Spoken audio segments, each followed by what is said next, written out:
back to another episode of the Tea with Tina podcast, where we talk about fitness, lifestyle, and maybe a little bit of tea gets spilled every now and then.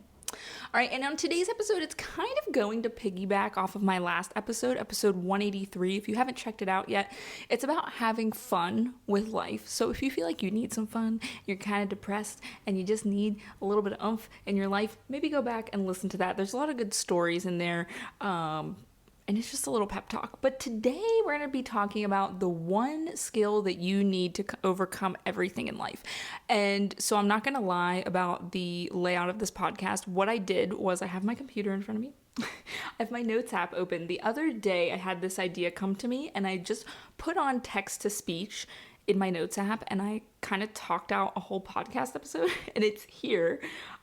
So I'm going to kind of walk through this, what I said. I'm going to read through it and elaborate as I feel that I need.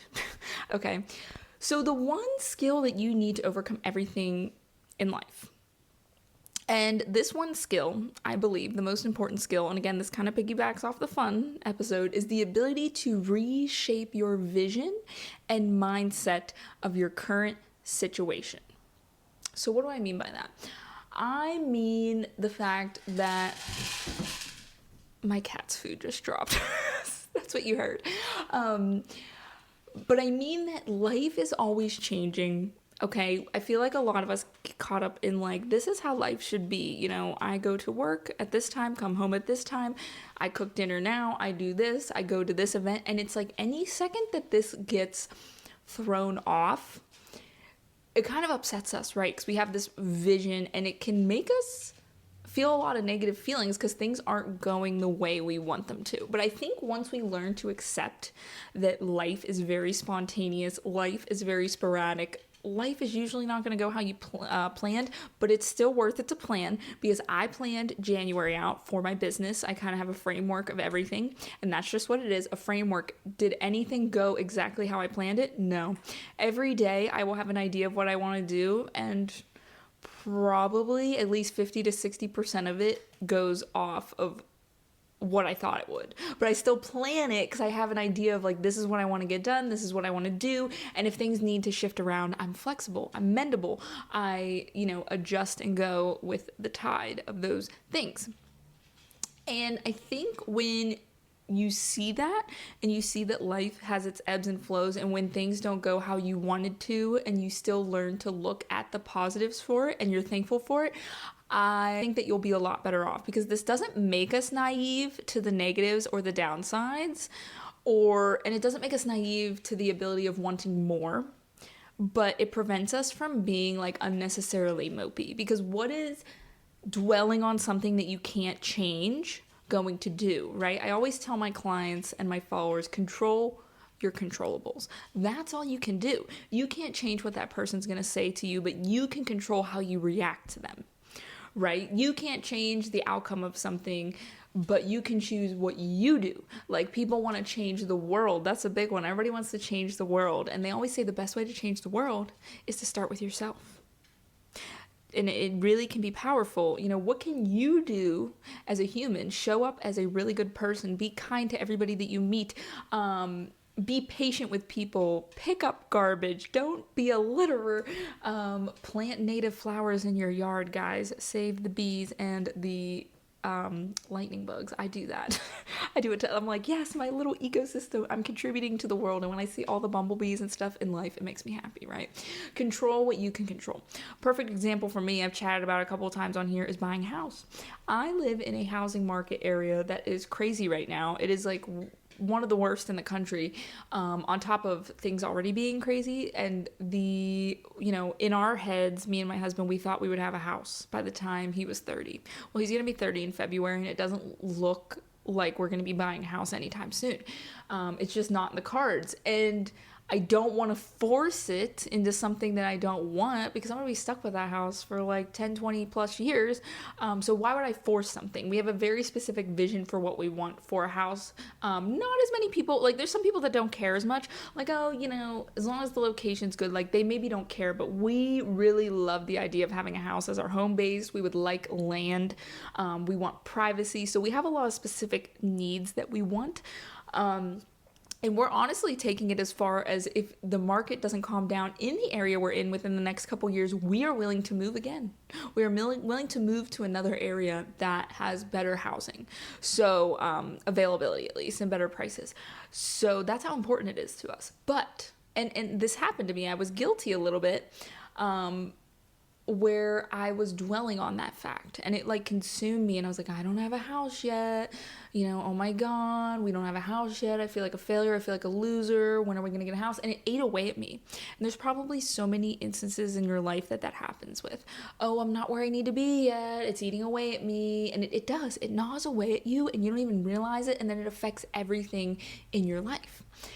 And that we can't do that. Because what am I going to do to get a house? As long as you know that you're doing everything in your power. Like, I pulled myself out of my 9-to-5 job because I was topped out. Like, no matter what I would do, I was going to make the same amount of money continually. And if I did get a raise, it was going to be a very minuscule amount, right? So I knew long term, if I pulled back and worked on my business, where really the income is determined by how I structure my business, and there's really no cap to how much money I can make, I know I'd be setting myself up for the future for the availability to buy a house, because I'm going to have more time freedom, more income freedom, right? So I am doing everything in my power in that way. We're trying to save the best we can. We're trying to budget the best we can. We occasionally look at the market, but we're doing everything in our control that we can, right? So with you, in your situation, there could be so many things that this can apply to, but, if you're doing everything in your control, then you have to let go of everything else, because you're doing everything that you possibly can. And I know that's easier said than done, but you have to let go and just know that you're doing your best, right? Here's the thing. I can tell you that your mindset means everything, and it's a skill like everything else. Your brain is an organ. It can be trained like a muscle, and it needs to put the reps in to get stronger and to learn. So this is something that's a skill. Any behavioral stuff, any mental stuff where you have to work on yourself, it's a skill. And I always say I'm kind of addicted to self-improvement. I love it. And everybody should be addicted to self-improvement, because it's so cool that we can kind of, look in on ourselves. We can learn from ourselves, and we can better ourselves. And it's so cool to look back over the years how I've improved as a person. And something kind of personal that I realized this with is birth control. So when I was in my late teens, early 20s, I was on the birth control pill, one that I'm on now, actually. And I remember my hormones were all over the place. And one, I do think it was sometimes the side effects of birth control. I have way back earlier in my podcast, like close to episode 1 or 2, about my birth control journey, my hormonal journey, if you're interested in that. I had, all these crazy side effects and these mood swings. And looking back on it, now that I am on birth control again, and I do feel the changes, and I'm really on birth control to just kind of help with hormonal imbalances more so than like baby protection, but that helps too.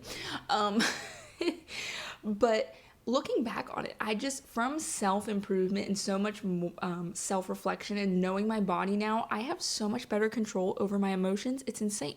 I felt like before in my teens, you're kind of going through puberty still, so your hormones are swinging around, but I felt like I was so out of control. When I felt this rage, I couldn't contain it. Or when I was, right before my period, I couldn't contain it. The negative feelings, or when I was happy, it was just like this huge swinging pendulum. But now I feel like I'm so much more in control, and I'm able to regulate my hormones, and it's so much more comforting knowing like, okay, it's PMS week, I'm feeling a little spicy, but like I know why it's there, and I can kind of control it, and I know what to do to keep things at bay. Versus when I'm happy, I know how to kind of contain it and not make it so I'm like manic, so that's been a really cool observation with myself, and that's been from years and years of, over 10 years of self-development and working on me and trying to better myself and set boundaries and emotional regulation and learning about my body. And it's fascinating. We're always kind of shedding ourselves into new people. Just when you think that you've like found yourself, you're going to go into a new era of finding yourself, and you're going to kind of change into this new person. You're still going to stay true to you at your core, but you're going to grow as a person due to your experiences that you have in life. And I just think that's so cool. So again, it's like putting in the reps and training your brain, because you will get stronger over time, and it does get easier over time. And, I always say, what's the alternative? Just sitting here staying the same, worrying, being miserable? Like, why wouldn't you rather put the effort in and, you gave your best and still have some improvements versus just sitting there and staying the same, right? So it's worth it. And going back to my notes of what I said to kind of shift gears a little bit, I have lived through many different situations in life where I have felt both sides of the spectrum and emotions. So this is in regards to viewing, how you view things determines how you feel about things, right? So what I'm saying is that I've been in one situation, and I've been on both ends of the spectrum throughout that situation, right? I've been on the super depressed, woe is me, let me blame the world for my situation. And I've also been in the same situation, and I've been thankful, which has been so eye-opening to me, because it made me realize that how you view the situation is truly how you feel about the situation. It's not the situation itself. It's how you view it. And that's so powerful. The fact that depending on how you change your viewpoint on something can determine how you feel and then your outcome, right? Which made me realize that how I felt about the situation was purely based on my brain's perceived outcome of the current situation. To clarify this a little bit, let's say we have a particular situation. I'll give you one. So this was a real situation from my first fitness training job, okay? Some of you will probably be able to relate. I had a nasty coworker. She would come in and bully me, and I was in my early 20s at the time, and this was like 2018, right? No, 2017. And I was just starting to be a fitness trainer, so I was a little bit insecure, but I was excited. And I think that this girl was jealous of me, because she would just completely talk crap on me right to my face, right in front of everybody, and she was very passive aggressive about it. She was that kind of girl that she would kind of joke and it sounded sarcastic and you wouldn't catch it right away, but then you're like, wow, she just shit talked me. Like, it took you a second to realize it, and she just always had that condescending passive aggressive tone to her, where she would say something in a cheery mood, but she was really just being a bitch. And I'm not somebody to react right in the moment. That is one of my weaknesses. I do not have witty responses to things. If I'm angry, I usually go and simmer about it. And I'm like, I wish I could have said this in the moment. And I would get really mad. And like, I'm somebody that's to think about something and then come back with a thoughtful response to it. So I really struggled with that. I hated working around her because I was literally in therapy because of her, okay? I talked to a therapist about her. And this therapist taught me a lot about boundary setting, which was good, and confronting her in a way that I could say things in a way that was firm and would throw her off her guard, but it wouldn't make me out to be the bad guy.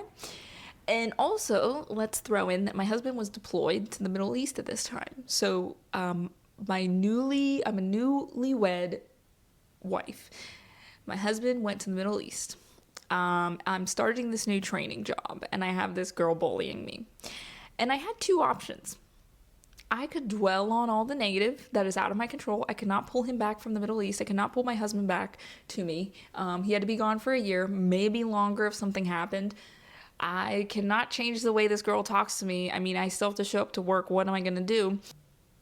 Is it my fault that this job sucks? Like, I just want to give up, and I feel a lot of people fall down this rabbit hole. And I hate to say it, but this is why a lot of people resort to crutches, right? So like, you're experiencing all this stress and you want to resort to things like drinking, smoking, watching TV. It numbs your mind, it distracts you. And not saying that this doesn't have its time and place, but you're never actually dealing with the problem, right? You're just pushing it aside, and it never goes away. It's still there, and the longer you push it off, the more prominent it's going to be, and it's going to start screaming at you. So that's why you have to face your problems. And this can really come forward in health and fitness. A lot of the reasons that I coach people is, you guys, usually if you cannot adhere to a health and fitness routine, it is due to much deeper reasons. And I know that sucks, right? You don't want to do deep work. That's hard. But it usually is. It's usually, maybe you grew up in a house where your mom was always picking at her thighs, poking at her cellulite, poking at her belly, and you have these negative connotations with working out and dieting. You grew around this extreme diet culture, and You think unless you're doing an extreme diet, it's not going to work because that's just what you were programmed to do. With fitness, maybe you have it ingrained in you that you're just not athletic. You're not somebody who's going to work out. You can't do that. You're not good enough to do that. There's so many different limiting beliefs, self-limiting beliefs that we talk about in ourselves that we don't even realize. And it's usually because we're distracted or busy and we don't have time to face them and sort through them. And anything to distract yourselves from these negative thoughts. I think something that I like to tell people too that comes along with this is that you're allowed to be mad. You're allowed to be happy. You're allowed to be excited. You're allowed to feel emotions, and this goes especially for women because I feel emotions a little bit deeper, but you're not allowed to dwell on any of them, the good or the bad. Feel them, accept them, and let them pass. And our feelings aren't always an accurate indication of what actually is, right? If you're feeling angry, what I used to do is if I felt angry, I took it as a sign from my body that, oh, I'm feeling angry, so I must need to be angry. But no, that's not always the case. Emotions are emotions. They're chemical reactions in our bodies. For one reason or another, they happen. And like I said, it doesn't always accurately determine your current situation. So if you're happy, feel happy, move on. If you're sad, feel sad. You can have a couple days to cry and feel bad for yourself. Move on. Do not dwell on those feelings. Do not lean into those feelings. Just accept them, go with the flow, let them flow through you, and continue on with life. That will make your experiences that much easier. And here's the thing. When I dwelled on that situation and many other situations in my life, it was putting immense stress on my body. I was sick to my stomach coming into work. My stress was super high. I couldn't sleep because I had racing thoughts and I couldn't shut my brain off. And everything was negative. It was literally exhausting. All of these thoughts were affecting all of my daily functions. And I could say I don't know if it was a natural gift with this skill from a young age, but let me tell you a story within a story that I remember. Okay, so this dated back to Christmas, when I received coal for Christmas, and I was probably 3 years old. I don't know when you really start to remember your first memories, but this was probably the very earliest memory. I was 2 or 3 years old. And for Christmas one year, my brother loved to play tricks on me. He was pretty mean. He was 13 years older than me at the time, so he was like, a teenager. And I had one box for Christmas that year, at least before I got my real presents. And I opened the box, and he pulled some rocks from our driveway, and he put them in there, and he said it was coal. And I looked at the rocks, and he goes, "You got coal for Christmas because you were bad. You don't get any presents." And honestly, I started crying. Who wouldn't start crying? You were 2 or 3 years old. And I was really crying because I really thought I didn't get any presents. But after a while, after a couple minutes, and again, this was total instinct. I don't know if I've just been ingrained with this ability. But after a couple minutes, my brain naturally thought, I was like, if this is all that I have, if these rocks are all that I have, I might as well make the best of it. So I literally started playing with the rocks and having fun with them, moving them around and just, trying to have fun with them because that's all I had. I could have dwelled on the fact that I got the coal, the rocks, and that's all I had. But, if that's all I had, then I'm going to make do with what I have and I'm going to play with them. And, my brother actually came in and started laughing because I was playing with them. That's his problem, not mine. But, ever since I think about that memory, it reminds me of how we all should react to life, truly. If you want another extreme example of this, I brought this up in my last episode. Go read Man's Search for Meaning.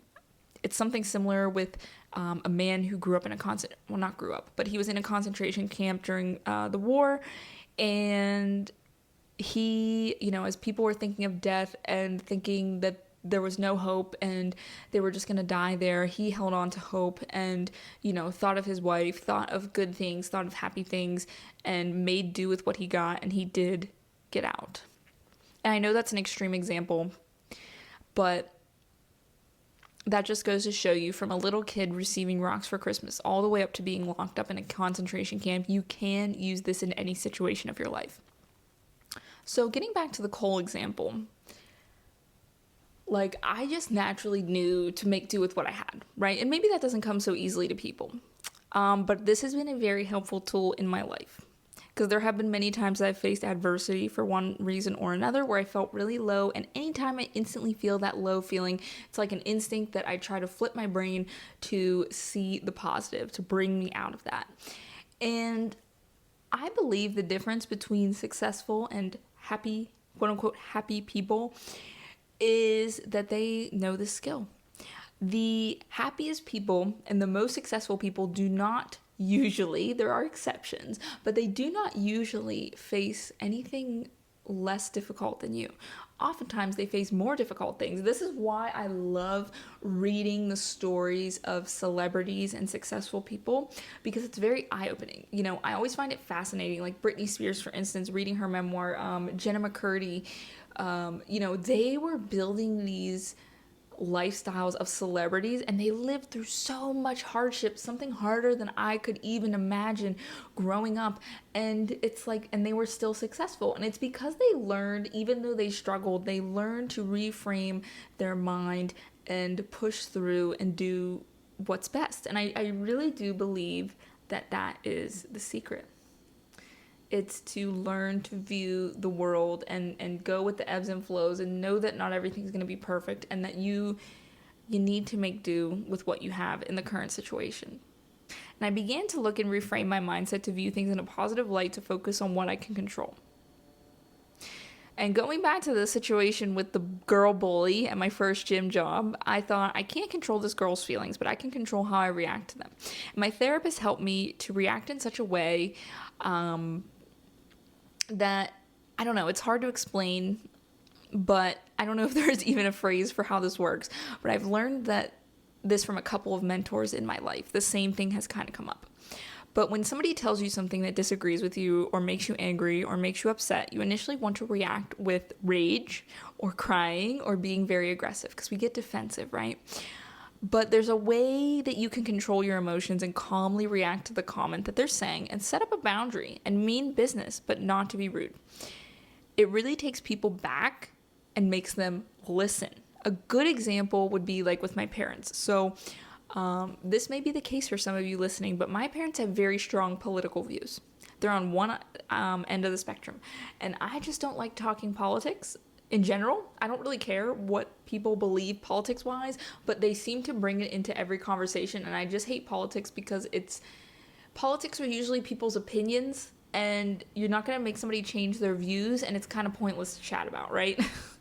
Unless you're trying to be, trying to solve something, it's really not going to do anything. What I was taught was if they continue to talk about the politics, you can say, hey, I really just wanted to come visit you and spend some time with you and chat about some things that we enjoy. But if you keep continuing to talk about these politics, which I don't want to talk about, I'm going to have to leave. Okay, do you see what I did there? It wasn't, yelling or accusing like, oh my God, you always talk about politics. I'm so sick of this.